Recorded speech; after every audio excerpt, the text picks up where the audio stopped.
Tonight I'm 43, in Columbus, Ohio, and I supervise the night shift at a distribution warehouse, but right now I'm in my small living room, talking to you instead.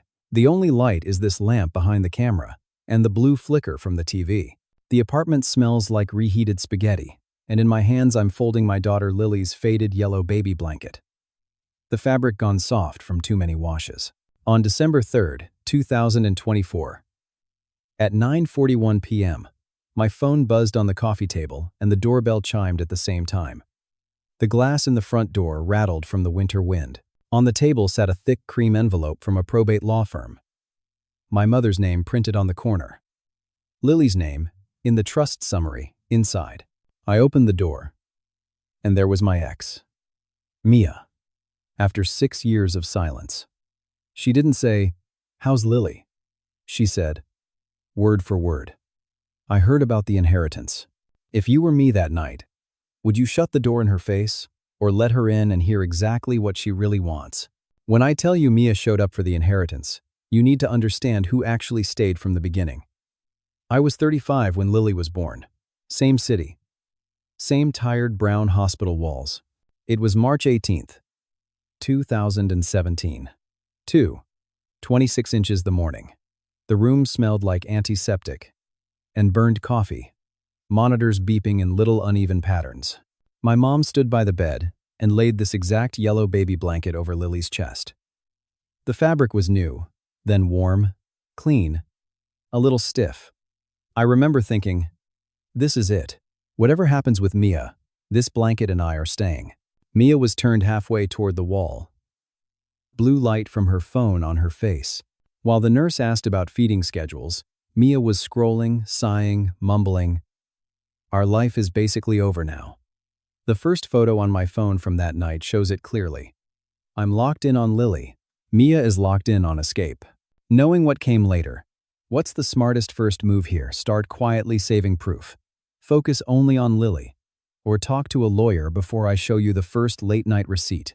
Let me show you how early I got downgraded from partner to maintenance. August 24th, 2017. 5:32 p.m. I came home from a double shift, shoulders aching, hands still smelling like cardboard and dust. The apartment was dark, except for the bathroom light. The sink was full of bottles crusted with formula. The deadbolt clicked as I stepped in, and Mia was already in heels and perfume. Eyeliner sharp, she kissed the air near my cheek. Dropped Lily wrapped in this same yellow blanket into my arms and said, "You love this dad stuff anyway." Like she was handing me a toolbox. The door slammed, music fading down the hall. Fast forward to January 9th, 2018. 11:18 p.m. I sprinted into the daycare hallway. Fluorescent lights humming. Lemon cleaner stinging my nose. Lily was the last kid there, clutching a corner of the blanket. The director played me a voicemail. We called Mia first. No answer again. That night, Mia's mother said one sentence that finally told me the role they'd written for me. The last night Mia lived here was May 12th, 2018, 11:47 p.m. The TV washed the living room in that cold blue light, and the whole place smelled like old pizza and baby lotion. Lily slept on my chest under this yellow blanket, her tiny hand curled around the edge. Mia rolled a small suitcase to the door. She'd put on lipstick, not pajamas. Her phone was on speaker. Her mother's voice crackling through like static.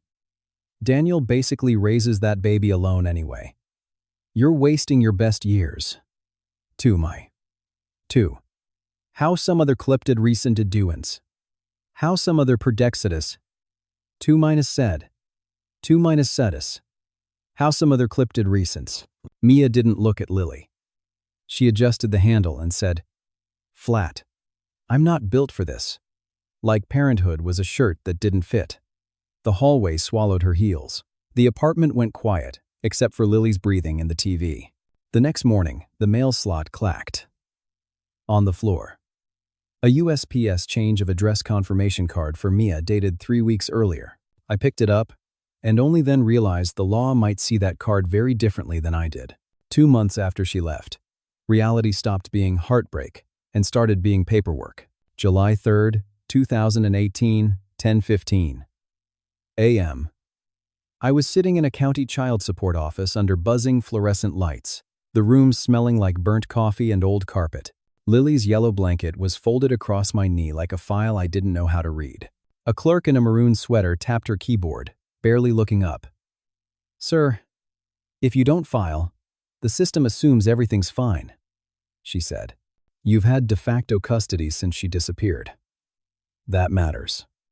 But only if it's documented." She slid forms toward me: custody petition, child support application, instructions on logging, missed visits and non-payment. Seeing my life reduced to checkboxes hurt more than Mia's suitcase. But I signed every page, hands shaking a little. I walked out with a stamped copy that proved I was more than babysitting. But the next time Mia reached out, it wasn't about Lily at all. For a long time after that office visit, life just shrank down to work, rent, and Lily. January 10th, 2019, 9:03 p.m. I was on this same couch, the TV humming low, the room smelling like microwaved leftovers. Lily was toddling around in footy pajamas, dragging the yellow blanket behind her like a little cape. My phone lit up with a name I hadn't seen in months. Mia. Her text popped up. "Can you co-sign a car? If you help me out, I'll start helping with Lily." There was no, "How is she?" and no question about her first words. Her first steps, just a transaction. I took a breath, let the anger pass, and typed back one word: "No." Then I screenshotted the whole thread and emailed it to myself. Subject line: Mia. Car request. Years went quiet after that. Until one day, a calm voice from a probate office said a sentence that snapped everything wide open again. August 2nd, 2024, 2:14 p.m. I was in the warehouse break room on my lunch. The ceiling fan rattled, the coffee pot smelled burned, and my work jacket was still damp from the loading dock. My phone buzzed with an unknown number from downtown. The man on the line introduced himself as a probate attorney. His voice was smooth, practiced. He told me my mother's estate had finally cleared. She'd set up a $180,000 education, trust in Lily's name, tuition, books, school housing, only locked until she turned 18. A guardian would manage how and when it was used. I stared at the dented metal table, thumb rubbing the corner of a folded photo of Lily sleeping with her yellow blanket. Grief, relief, and pressure all hit at once.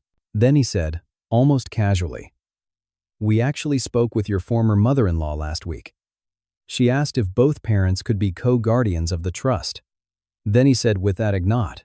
That's when I realized somebody on their side heard about Lily's money before I did, and I started waiting for Mia's return. Before Mia ever knocked, I decided I wasn't going to improvise my way through this. On September 6th, 2024, at 4:30 p.m., I sat in a family lawyer's office downtown. Soft lamplight, blinds half open, the faint smell of paper and coffee. I had a worn blue folder on my lap, and Lily's yellow blanket folded neatly inside it, like a second spine. I walked him through 7 years. The change of address card, daycare voicemails, child support filings, the co-sign my car text. He didn't react much. He just underlined words on his legal pad. Abandonment, de facto custody, documented support. Then he told me to start a daily log, print call records, save doorbell clips, and never block her number. "Judges don't reward chaos," he said. "They reward records." He looked me in the eye and added, "She'll come back sounding reasonable. You need to sound calmer and backed by paper." So I started preparing for the knock I knew was coming. Earlier that same night, before you saw Mia on the doorstep, the apartment was quiet in a way that felt staged. Rain tapped the window. The heater clicked on and off. And the only light came from this lamp, and a cartoon still looping softly in Lily's empty room.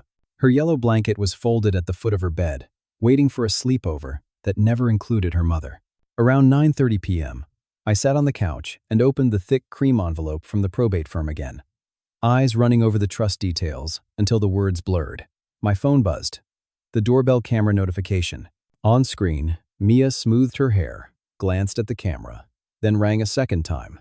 I hit live view, set the phone face up on the coffee table, camera app still open, and went to the door. When I opened it, Her first sentence, "I heard about the inheritance, and I want to be in Lily's life again," was captured word for word. Mediation day felt like a waiting room for the truth. January 28th, 2025. 9 a.m. I sat at a long fake wood table in a beige conference room. The air conditioner hummed too cold, and a box of tissues sat between us like the room already knew how this goes. I'd tucked Lily's yellow blanket into my bag, just the corner between my fingers under the table. Mia walked in, wearing a stiff blazer and a soft voice.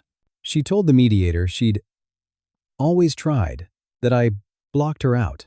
I kept my eyes on the notepad while he read from my file. Daycare voicemails, child support filings, the car text, 7 years of logs. Then he held up the transcript from my doorbell camera. Her exact words about the inheritance. The room went quiet, except for the HVAC. He looked at both of us and said, "Given the history and the trust, this needs to go before a judge. Family court doesn't sound like TV. It sounds like shuffling paper and low coughs." March 12th, 2025. 10:02 a.m. I sat at the petitioner's table, palms pressed into Lily's yellow blanket, bunched in my lap. The room smelled like dust and copier toner. The judge's voice echoed off the high ceiling as he asked Mia to speak first. She talked about mental health, about always caring when she could. Her eyes were shiny, her story neatly ironed.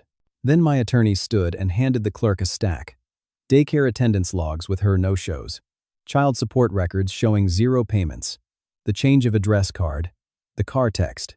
Last, he passed up a printed message Mia accidentally sent me the morning after she appeared. "If this inheritance is as big as Mom says, I can deal with a few weekends." The judge read that line slowly, then looked over his glasses at her and said, "Explain this." She couldn't. He called a short recess to prepare his ruling. And I realized the real question was what I would do with that ruling for Lily once it came. When the judge came back, the whole courtroom seemed to exhale. Afternoon light slid through the high windows, catching dust in the air. I had Lily's yellow blanket folded small between my hands, like a promise I could finally keep with both eyes open. He read his ruling slowly. I retained full legal and physical custody.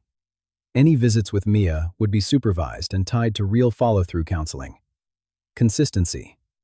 No shortcuts. For the trust, he confirmed what my mother wrote. The money was for Lily's education only, and I would be the one working with the bank. "This is not a lottery," he said. "It's a responsibility." Later, in the parking lot, Lily fell asleep in the back seat, the blanket over her shoulders, streetlights just starting to glow. I didn't feel triumphant. I felt steady.